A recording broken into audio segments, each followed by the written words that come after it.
Bowen Yang downplays Dave Chappelle. Shane Gillis SNL controversy. Bowen Yang stands as one of the faces of Saturday Night Live after the show wrapped its 49th season. So it's no surprise that so many eyes are on the talented cast member. But that came at a cost during the season when Yang was caught up in multiple controversies. During the January 27th episode hosted by Dakota Fanning, comedian Dave Chappelle appeared on stage during the Goodnights. It was unusual since Chappelle didn't cameo in the episode. And it's not like a star of his magnitude would be invited to do a sketch only to have it cut for time, but much more was made of Bowen Yang's body language during the Goodnights. He stood on the opposite side of the stage, arms folded.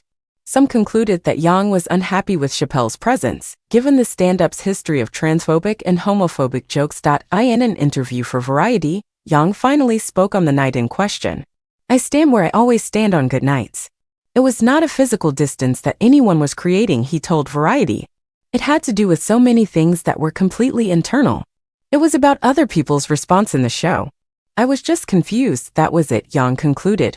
Bowen Yang and Shane Gillis finally shared the Saturday Night Live stage together. The Chappelle incident wasn't the only time Yang had his name dragged into a largely manufactured controversy.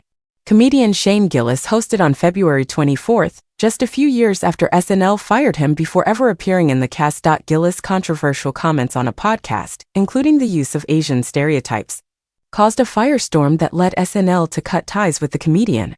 Gillis was set to join SNL at the same time as Yang, linking their names in the media ever since. "Anytime our names are in the same sentence, at least in a journalistic way, it always feels deleterious," Yang told Variety.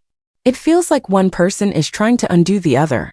I was just really curious about what that show would be like and if it would be an opportunity to really move past it. I think he and I have done enough things in our careers now to really not have that be the definitive beginning or the thing that casts a pall over everything else that we do going forward."